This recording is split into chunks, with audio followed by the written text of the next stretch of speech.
नमस्कार, मैं ज्योति श्रीवास्तव। आप देख रहे हैं सी न्यूज भारत। वक्त हो चुका है बुलेटिन का। इस बुलेटिन में बात होगी अमेठी की, जहां गौरीगंज में संपत्ति के लिए पुत्र ने कराई पिता की हत्या। साथ ही चर्चा होगी अमरोहा की, जहां अयोध्या धाम के लिए रोडवेज बस का हुआ शुभारंभ। साथ ही चर्चा होगी कैमूर की, जहां भभुआ में कलेक्ट्रेट सभा कक्ष में जिप अध्यक्ष पर अविश्वास प्रस्ताव की बैठक में नहीं पहुंचे लोग। इन तमाम खबरों पर करेंगे विस्तार से चर्चा।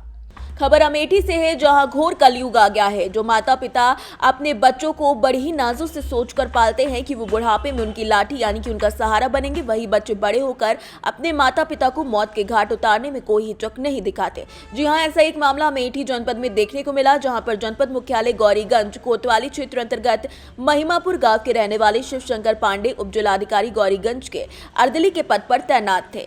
साथ ही साथ 31 दिसंबर 2023 की रात्रि में शिवशंकर पांडे को मारकर रेलवे लाइन के किनारे फेंक दिया गया था।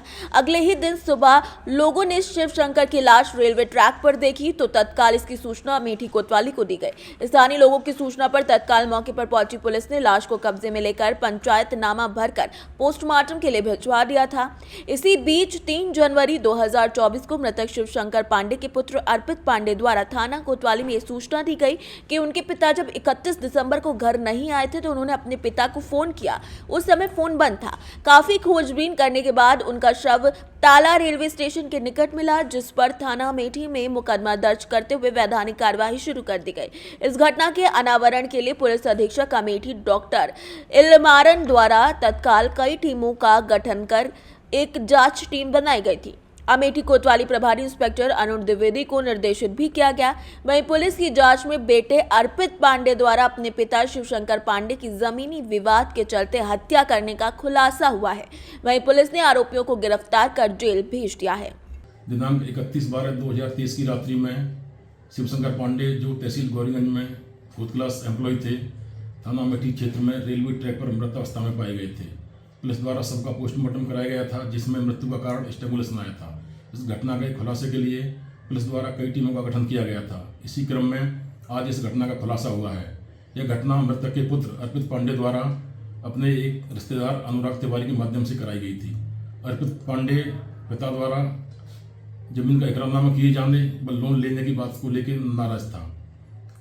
31/12 की रात्रि में ही अनुराग तिवारी द्वारा रास्ते में मृतक के सिर पर रोड से प्रहार किया गया तथा उसी रोड से गला दबाकर उसकी हत्या कर दी गई तथा शव को आत्महत्या का रूप देने के लिए रेलवे ट्रैक पर फेंक दिया गया।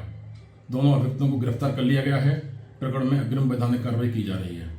अमेठी से सीनियर संवाददाता आशुतोष शुक्ला की रिपोर्ट।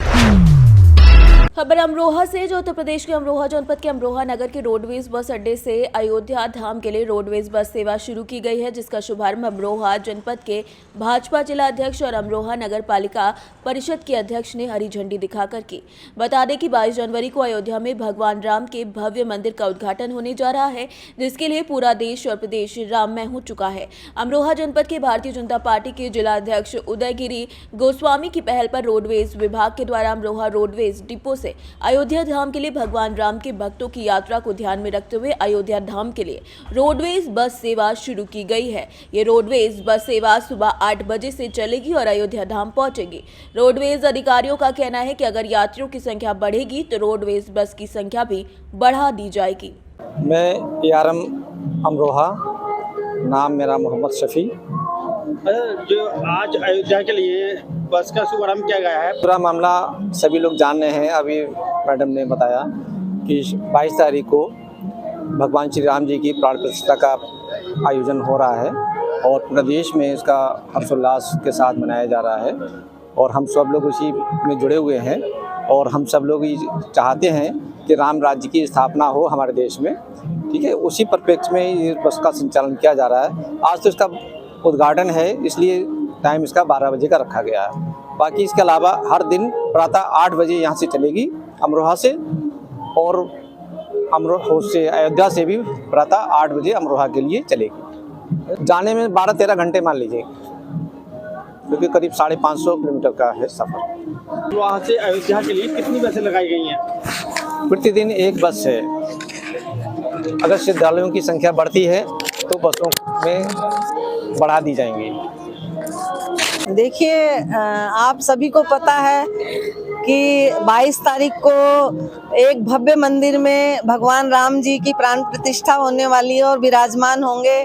पूरा भारत इस समय राममय हो रहा है और मैं धन्यवाद करती हूँ अध्यक्ष जी का, जिन्होंने सहयोग किया और अमरोहा से अयोध्या में दर्शनार्थियों के लिए बस चलवाई है।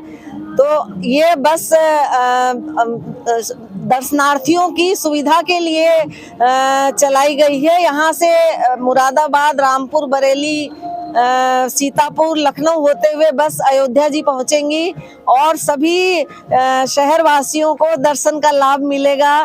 मैं धन्यवाद करती हूँ हमारे देश के प्रधानमंत्री माननीय मोदी जी का, उत्तर प्रदेश के माननीय मुख्यमंत्री योगी जी का, कि आज हम उनके नेतृत्व में काम कर रहे हैं और हमारे सामने ये शुभ दिन आया है कि हम सभी के सामने भगवान राम अब एक भव्य मंदिर में विराजमान हो रहे हैं, जो कि 50 सालों से एक टाट में थे। हमें बड़ी तकलीफ होती थी उस समय, लेकिन अब पूरा भारतवर्ष नहीं, पूरे विदेश में भी जितने हमारे भारतवासी हैं सब बहुत खुश हैं और सब 22 तारीख को दीपावली मनाएंगे और ये बस बराबर लोगों को सुविधा पहुंचाएगी दर्शन के लिए। अमरोहा से सी न्यूज संवाददाता गौरव श्रीमाली की रिपोर्ट।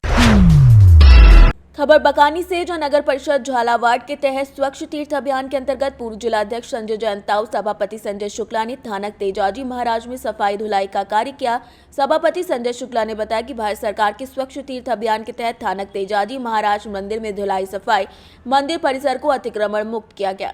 22 जनवरी को श्री राम मंदिर की स्थापना के अवसर पर मंदिर समितियों के सदस्यों के साथ बैठक कर साफ सफाई, साज सज्जा की बात की गई। पूर्व जिलाध्यक्ष संजय जैनताऊ ने कहा कि 22 जनवरी को समस्त शहर के मंदिरों में साफ सफाई, साज सज्जा होगी, साथ ही साथ प्रसाद वितरण भी होगा। इस मौके पर मंडल अध्यक्ष चंद्रमोहन भाई, पार्षद रईस चौधरी, हरि सिंह यादव, लेखराज लोधा समेत कई लोग उपस्थित रहे। राजस्थान के बकानी से सी न्यूज संवाददाता रमेश की रिपोर्ट। खबर कैमूर से, जहां भभुआ कलेक्ट्रेट सभाकक्ष में जिप अध्यक्ष पर अविश्वास प्रस्ताव पर बैठक में कोई भी जिला परिषद सदस्य नहीं पहुंचा, जिससे कुर्सी खाली रही। वहीं कैमूर डीएम सावन कुमार ने बताया कि जिला परिषद अध्यक्ष रिंकी सिंह पर आरोप लगाकर अविश्वास प्रस्ताव डाला गया था, जिसको लेकर अविश्वास प्रस्ताव मामले में बैठक की गई थी, लेकिन बैठक में जिला परिषद सदस्य का कोई भी सदस्य उपस्थित नहीं हुआ, जिससे अविश्वास प्रस्ताव पर चर्चा नहीं हो पाई। वहीं अगर ये भी कहा गया कि 5 बजे तक कोई सदस्य पहुंचता है तो बैठक होगी, नहीं तो जिला परिषद अध्यक्ष की कुर्सी बरकरार रहेगी। एवं उपाध्यक्ष के विरुद्ध अविश्वास प्रस्ताव लाया गया था।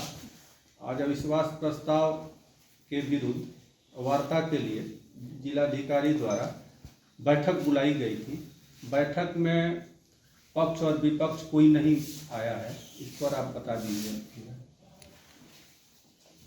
हम लोग को डीएम द्वारा आदेश आया था, चिट्ठी मिला था कि 16 को विशेष बैठक है। उसी बैठक में हम लोग आए, पर जो लोग अविश्वास प्रस्ताव पारित किए थे उसमें से कोई सदस्य भी नहीं आए। अब जो भी कार्रवाई करना होगा डीएम सर करेंगे। हम लोग अपना मांग लेके अपना जा रहे हैं उनके पास। क्या मांग है आप लोग? हम लोग का यही मांग है कि जब सब हम लोग को बुलाया गया है जिस विशेष बैठक के लिए, उसमें कोई सदस्य उपस्थित है ही नहीं, तो कैसे हम लोग मान लें कि वो लोग अपना अध्यक्ष उपाध्यक्ष का सीट सुरक्षित है और लोग पूर्ण बहुमत से जीत गई है। अब तो इसके लिए दूसरा बैठक बुलाया जाए हम लोग को। आप कितने सदस्य के साथ आई हैं?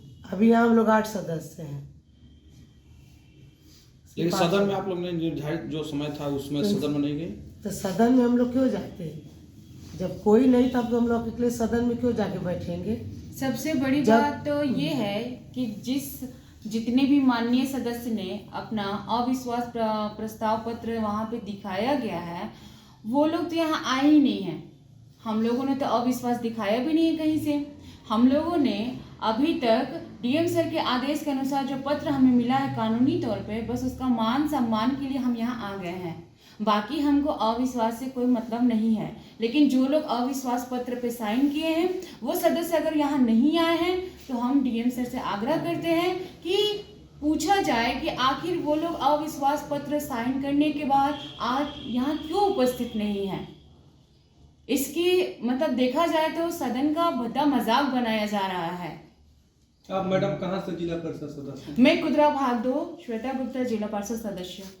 संसद अध्यक्ष और उपाध्यक्ष के विरुद्ध लाए गए अविश्वास प्रस्ताव पर आज चर्चा बुलाई गई थी। अभी तक कोई आया नहीं, इस पर क्या? जिला परिषद कैमूर में अविश्वास प्रस्ताव लाया गया था सदस्यों के द्वारा, जो मुझे पत्र प्राप्त हुए थे। उसके आलोक में मैंने 16 तारीख दिनांक और समय 1 बजे कलेक्ट्रेट सभागार में मैंने ये इस पर चर्चा करने के लिए और चर्चा के पश्चात अगर परिस्थिति आती है मत विभाजन की तो मैंने तिथि निर्धारित की थी। परंतु अभी 2:55 हो गए हैं, किसी भी सदस्य के द्वारा जो निर्धारित स्थल वहां पर उपस्थित नहीं हुए हैं और अभी भी 2 घंटे का टाइम बचा हुआ है। अगर ऑफिशियल टाइमिंग में लोग नहीं आते हैं तो माना जाएगा कि जो किसी को अविश्वास प्रस्ताव लेकर जो आवेदन दिए थे उनके पास बहुमत या संख्या बल नहीं है और फिर उस अनुरूप हम लोग अग्रतर कार्रवाई करेंगे। विभाग को लिखेंगे कि ये प्रस्ताव लाया गया था परंतु किसी भी सदस्य द्वारा उपस्थिति नहीं हुई और फिर विभाग उस पर निर्णय करेगा। अविश्वास प्रस्ताव पर लोग नहीं जुटे तो वो मान्य होगी कि वो अपने पद पर बने हैं। अविश्वास प्रस्ताव पर कोई व्यक्ति जिसने आरोप लगाया कि ये आरोप है, काम नहीं करते हैं, ये नहीं करते हैं, जो भी हो कुछ भी चीज़ है, अगर उस पर आरोप लगाने वाले व्यक्ति खुद टर्न अप नहीं होते हैं, इसका मतलब क्या है? अविश्वास प्रस्ताव सही नहीं था। 4 बिंदु पर लोग आरोप लगाए। हाँ, तो जो आरोप लगाया गया है उस बिंदु पर आके उनको क्लियरेशन करना चाहिए कि हम क्यों हम नहीं चाहते हैं, बट वो तो आए नहीं है। इसका मतलब है कि जब वो नहीं आए हैं तो अध्यक्ष जो है पद पर उनको जवाब देने का तो मौका मिलेगा नहीं। तो इस हिसाब से अगर देखा जाए लॉजिकली कंक्लूजन तो वो फिर अपने पद पर बने रह सकती है। बट थोड़ा इंतजार करते हैं। कैमूर से सीनियर संवाददाता ओम प्रकाश तिवारी की रिपोर्ट। खबर कानपुर नगर से है, जहां मकर संक्रांति के अवसर पर अकबरपुर लोकसभा क्षेत्र में स्थित महाराजपुर हनुमान मंदिर, भितरगांव जगन्नाथ मंदिर और घाटमपुर कुशमांडा देवी मंदिर में भाजपा नेता जीत प्रताप सिंह के द्वारा विशाल खिचड़ी वितरण का कार्यक्रम कराया गया, जिसमें प्रमुख रूप से अश्मित यादव, BL वर्मा, धर्मेंद्र यादव, श्रीपाल, साथ ही साथ कृष्णा, सचिन वर्मा समेत कई लोग उपस्थित रहे। कानपुर नगर से सी न्यूज संवाददाता रोहित की रिपोर्ट। फिलहाल इस बुलेटिन में बस इतना ही। देश दुनिया की बाकी खबरों को जानने के लिए आप देखते रहिए सी न्यूज भारत।